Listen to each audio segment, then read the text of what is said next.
Around 70% of the African population comprises of young people. As a majority, the youth will make their voices heard. Across the continent, 5 young people are making a difference in their societies.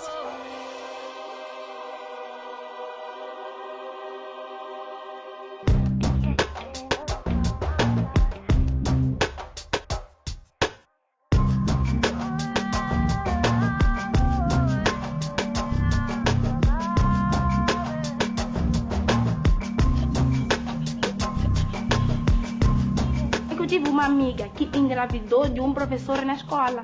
Simplesmente o professor ficou impune, porque não havia nenhuma, naquela altura, não tinha nenhuma lei que ia defender aquela miúda. A miúda teve que parar de estudar, isso me motivou. Eu disse, eu posso mostrar a elas que elas têm direito de escolher, elas se aqui mandam na sua própria vida. Suzette is president of the Assembly of Mozambican Secondary School Students. Her mission is to let young women know what their rights are. Nós estamos aqui, na realidade, para poder discutir sobre o plano ou a face, a cara da nossa organização para o ano 2013, né? Temos que lembrar para elas que elas têm direito, mas aí nós temos que pedir para elas para que se empenhem pessoalmente nas suas notas, que possam ter boas notas, que é para evitar essas coisas que quando chega o final do ano começa ali a haver o abuso sexual, o assédio, o troca de favor entre alunas e professores. Mas eu quero que nós esse ano nos empenhemos muito mais em fazer palestras. Muitas das vezes os estudantes não têm nenhum interesse em querer participar nas palestras. Então, isso deve haver uma motivação muito grande do nosso lado. Nós temos que ter aquela paciência de podermos nos acalmar.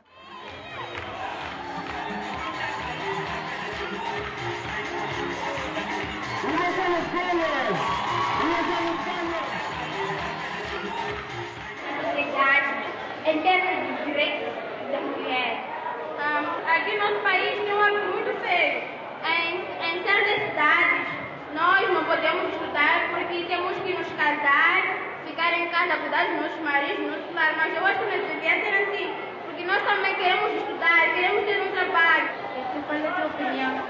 Não são respeitados, daí que os pais usam-nos como objetos de droga, usam-nos para conseguir mais dinheiro, trocam-nos, vendem para homens mais velhos.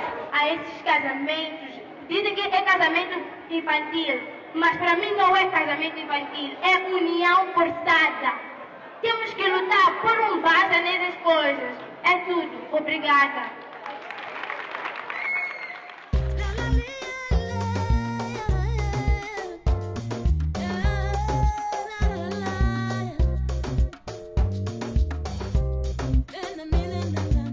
One of the scholars who has already attended a women's rights workshop is Carolina. Suzette is keen to know how she's faring. A partir do momento que eu fui à palestra, consegui exercer, consegui conversar com os meus pais, dizer que eu tinha o direito de escolher o que eu queria, de escolher se eu queria casar ou não, ou se com quem eu queria casar e tudo, tendo em conta que eu sou filha de pais tradicionais. Egas, qual é que foi tua reação no primeiro momento quando Carolina trouxe essa informação? Eu aprendi muito, não só pelos direitos da mulher, mas também pelos direitos, pelos deveres dos homens também. Aprendi que ela tinha que escolher os seus próprios caminhos, seus próprios desafios.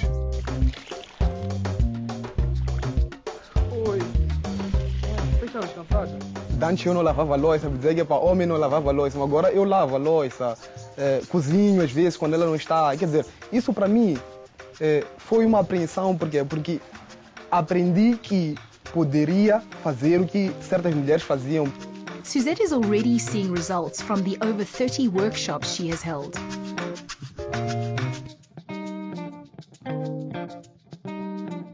Across the continent, Amos is volunteering to note down the needs and aspirations of the Ghanaian youth. His mission is to make their voices heard by contributing to a nationwide youth manifesto. The project we are working on, Voice of Youth, is to give our young people a voice.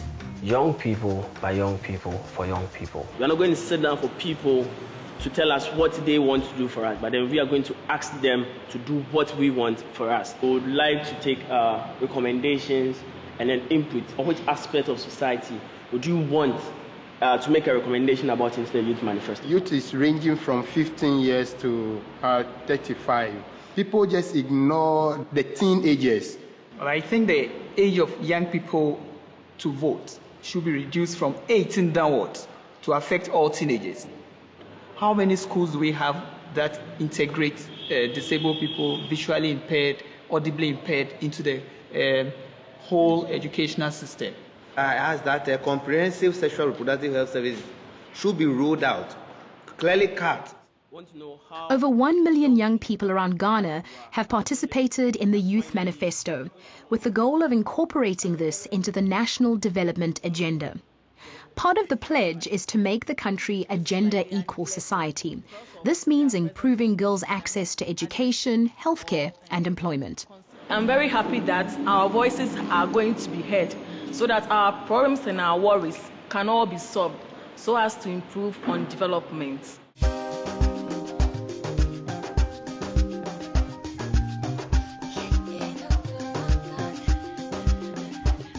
With the use of radio in the Youth Manifesto coalition process, it's actually helped us to get more input from people. Good afternoon, listeners. I'm your host, Naode Aite, and the time is 4 p.m. Today, we have in our midst our team who are on the field gathering the data for the Youth Manifesto. It was a good experience out there, actually. I had fun on my part talking to young people. So what are some of the surprises you had on the field? When we asked young people the kind of policies they wanted to have implemented, there was so much concern about their brothers who are disabled. 03029800097. You can phone in and contribute. Hello, good afternoon. So what is your contribution? Education sector in this country now is not helping us very well. The youth, most of them will be on the streets, and the government should provide quality education for us. Buildings, good schools, ICT, and a library for us. If people are out there, if the ministers are listening, if the assemblymen are listening, they should check this out before even the launching of the Youth Manifesto, because this is what we, the youth, are saying. We've been pushed around for too long. I hope, like my brother said earlier, now the decision makers are listening and they have to do something about it. My time is up. We'll come your way next week with another edition of this program. Thank you. I'm your host, Naoli Aite. As Amos collects inputs that will go towards a youth manifesto in Ghana, in East Africa, Davis is working towards lowering youth unemployment. 62% of Uganda's youth are without work, making all efforts to address this imperative. The Youth Fund is a fund that was established by the government to help the youth, support them with some little money to start up business. The Youth Fund obviously has been having challenges here and there, and you've seen different demonstrations, especially about the criteria how to access this Youth Fund. The first campaign was about to pressurize the government to release the money. The second campaign was about when the government set criteria, a criteria which was very harsh for the youth to access the money, and also security, to provide security to access the money. You know, we again had to raise our voices to make sure that at least, regardless which level you have attained in education, you can access the money. Regular meetings with officials like Assistant Commissioner Mondo helped get the Youth Fund from idea to policy. Davis, you have been such a person that has not left my office without getting the right answer. This persistence from your side has helped to shape this program. There are people who say, you know, we talk to government, but government does not listen. If you, Davis, came to government with information that is impeccable, there is no way as government we will not be able to listen. Thanks to Davis and his colleagues canvassing, the minimum age to access the Youth Fund was dropped from 21 to 18. Businesses needed to have been in existence for 3 months rather than a year, and education restrictions were lifted. So far, over 4,000 youth enterprises have already benefited from the fund. Davis is now fighting to wrest control of the youth fund from the government and 3 banks to one independent institution instead that could manage it impartially. This will ensure maximum transparency and accessibility. Davis's campaigning is paying off. While in Ghana, Amos has finished collecting inputs for the Youth Manifesto. We did not choose this world we see. We will not live in hypocrisy. The fever of youth that dreams so bright still burns so strong deep within. We rise. This is what we collected from the communities. What's the next step and what's the way forward? We are going to cluster these into broader thematic areas. Health is emerging as one of the key areas that young people want addressed, youth-friendly health services. But outside of health, education, whether it should be free or whether it should just be quality. But another area which is coming very, very strong is what young people are calling youth poverty. So there's one particular input that came through social media on our Facebook group, which talks about a redefinition of youth poverty to go beyond money in the pocket, food to eat, clothes to wear, but to cover areas such as participation in decision making.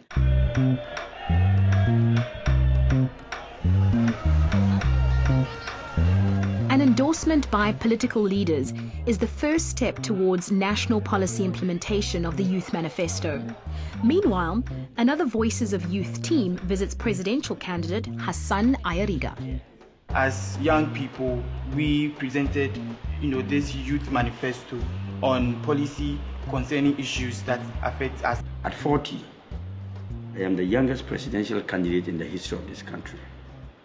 By contesting this election, it is a challenge to the young ones out there that it is time for us, as people, as youth, to take arms of government and to take leadership roles and position in this country.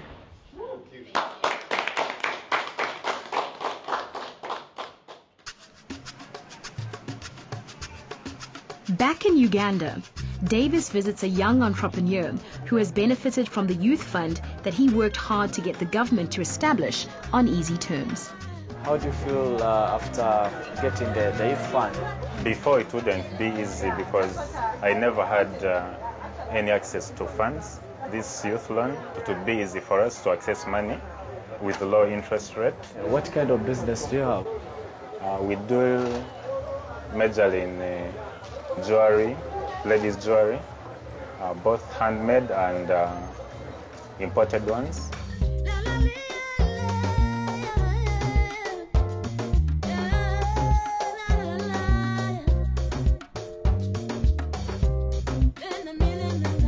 Conrad, I'm so happy to see that at least you're growing and you're being innovative.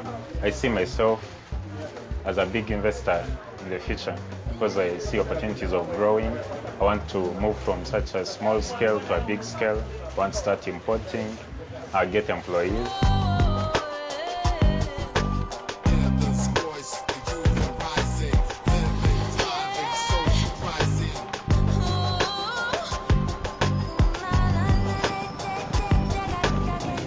The Youth Fund in Uganda is now functioning. Young people in North Africa are also fighting for the change they want to see in their societies. For Khalil, this has meant playing a pivotal role in the Arab Spring that started in Tunisia.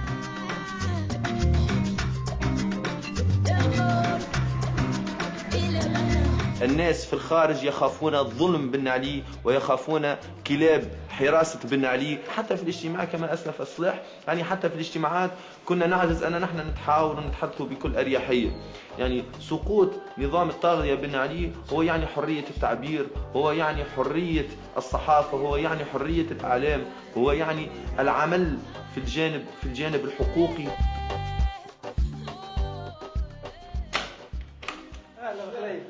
Unable to discuss politics in the open, Khalil and a group of students met in secret, seeking a better future for their country.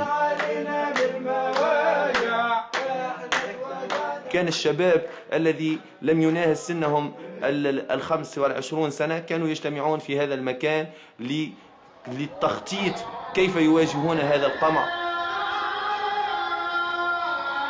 كان الشعب التونسي كله ما يتوقعش ثورة، ما كانش حتى حد يتوقع اللي باش يجي نهار ويتنحى بن علي رغم وجود نضالات وتراكمات كثيرة.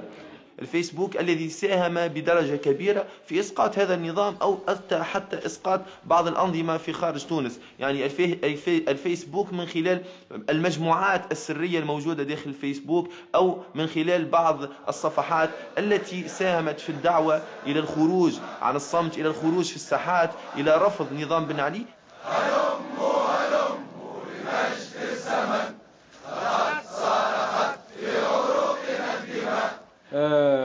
L'image qui reste gravée dans notre mémoire, c'est l'image de 150 000 de peuples tunisiens qui ont sorti rue de Habib Bourguiba. مئات من الطلبة في كلية العلوم بنزرت وهبطنا وترفعت علينا القنطرة ما خلوناش نتعدوا ونهبطوا للسانترفيل.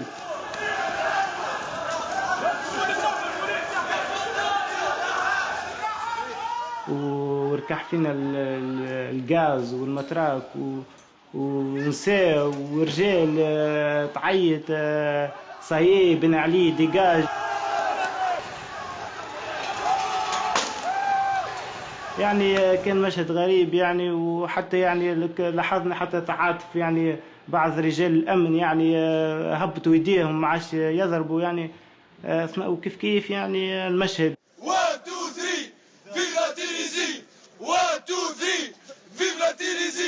عادت هذه المنظمة إلى النشاط. يعني بالنسبة في زمن بن علي كان هو زمن الرجل الواحد وزمن الحزب الواحد وزمن التفكير بالشكل الواحد وبالمنهج الواحد. الحمد لله اليوم في الواقع التونسي على الأقل على المستوى السياسي هناك هامش من الحريات، هناك هامش من الديمقراطية الذي يخول الجميع ممارسة حقوقهم، على الأقل الإحساس بأن مواطنين من درجة أولى وليس من درجة ثانية. As the Tunisia dictatorship collapsed, the tremors of revolution were felt in Egypt. As with Khalil, Saif was not going to stand by while his country went through dramatic change. The youth started challenging the regime since 2008 and started working with blogs and online and Facebook pages and through YouTube, because all the violations, all the torture, everything that was happening was immediately put on video and uploaded immediately, and everyone would see it. Our local media is completely corrupt, the state media to the bone, so it showed nothing. It was just filming footage of the Nile, you know, while people were killed on the street. Connectivity and communication is the most important tool in a revolution or in an uprising or any change. The Facebook page that they did, the activists, caught a lot of people's attentions, including myself. When they announced the day to go down on 25th against police brutality, I was really excited. I wanted to take part. I went down very afraid, but with my friends, I was encouraged. And when I found myself for the first time in the middle of hundreds and then thousands of people chanting and screaming and with anti-government slogans about freedom and social justice, it made me feel so empowered. We broke into Tahrir Square, and that gave us an even greater sense of accomplishment and confidence and courage to go on. You know. There was this sense of power amongst those 50 or 60,000 on the first day. But then they started attacking us, and we started running away as soon as we heard the gunshots. I was unlucky. I still got shot. I didn't have enough time to turn around, so I was penetrated by 23 pellets. Saif worked as a doctor until there was a surplus of medical workers during the uprising. I started realizing a biggest threat than any disease I know, which is the diseased media, you know, that was saying all kinds of bad propaganda about us in Tahrir and in all squares around Egypt that we're traitors. Everyone needs to know that they're using live ammunition, there are people dying, the injuries, what they're like. And we started this group of youth from Tahrir, a satellite channel, were presented and represented by youth. اسمي سيف، طبيب للشعب ل200 في الشهر. أنا رأيي We had a good reach, but the kind of television is not the kind that's sustainable by advertising. So sadly, after a year and a half, we had to shut down because we couldn't afford it anymore. Just as the revolution brought about personal change for SAFE, so women in Egypt are campaigning against violent assaults, which have increased since the uprising began.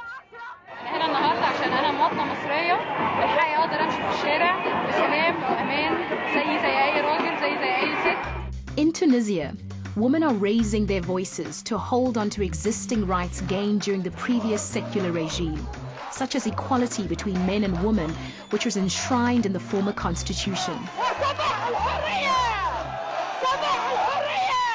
Meanwhile, Khalil and his fellow students are making the most of their newfound freedom. له دور رئيسي وأساسي في تكريس الديمقراطية، يعني الدولة ليست وحدها هي الضامن لتحقيق الديمقراطية. The Tunisian Islamic Students' Union can now meet freely, even though they are not yet officially unbanned. They draw up their main goals, which include increasing scholarships and automatic qualifications for master's degrees. Banned under the previous Bin Ali regime, the wearing of the niqab, or veil, is the cause of some debate in Tunisian universities today. But, at least within these Islamic student meetings, it is expected. In the first transparent student union elections in decades, Khalil's Islamic-leaning student union lost to the opposition left-leaning UGET, which won by a landslide. Despite their union's poor results, Khalil and his colleagues are passionate about their organization and plan to become senior government officials in the future. Hear this voice, the youth are rising, living, thriving, so Tahrir Square, epicenter of the revolution that toppled Hosni Mubarak, is full of tents today. Journalist Ahmed El Assi is a protege of Saif Kirfan, who is now working as a freelance reporter.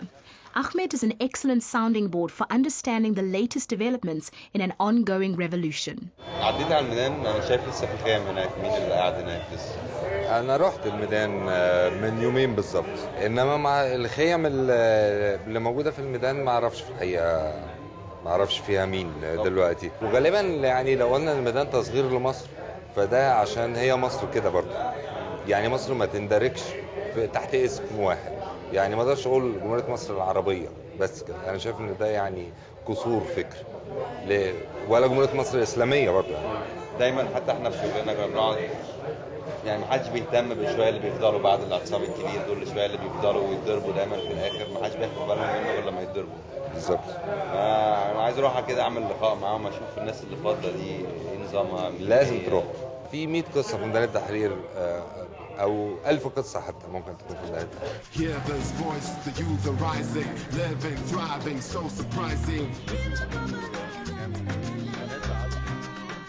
أنت السبب بتاعك أنت الشخصي اللي مخليك قاعد هنا من 19/11 هو إيه؟ اللي خلاش مروح يعني شفت ناس كتير بتعذب شباب كتير عاطل مش لاقي الشغل يعني عليا أنا أقعد عادي في البيت فلوس هتجيلي غير عندي. ايه الحاجه اللي شايف انك كسبناها من الثوره؟ لا احنا شلنا الرحيل. ان ايه؟ شلنا من بره.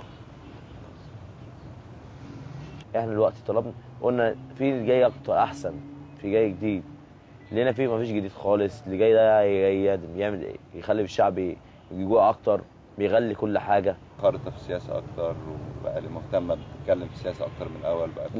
لازم نتكلم في السياسه. لازم احنا مش هنقعد 30 سنه زي خوف مبارك. احنا دلوقتي بنتكلم في السياسه الاصغر مننا العيل صغير بيعرف يتكلم في السياسه دلوقتي. Youth activists are making their voices heard, and government officials in Mozambique are encouraging civic participation.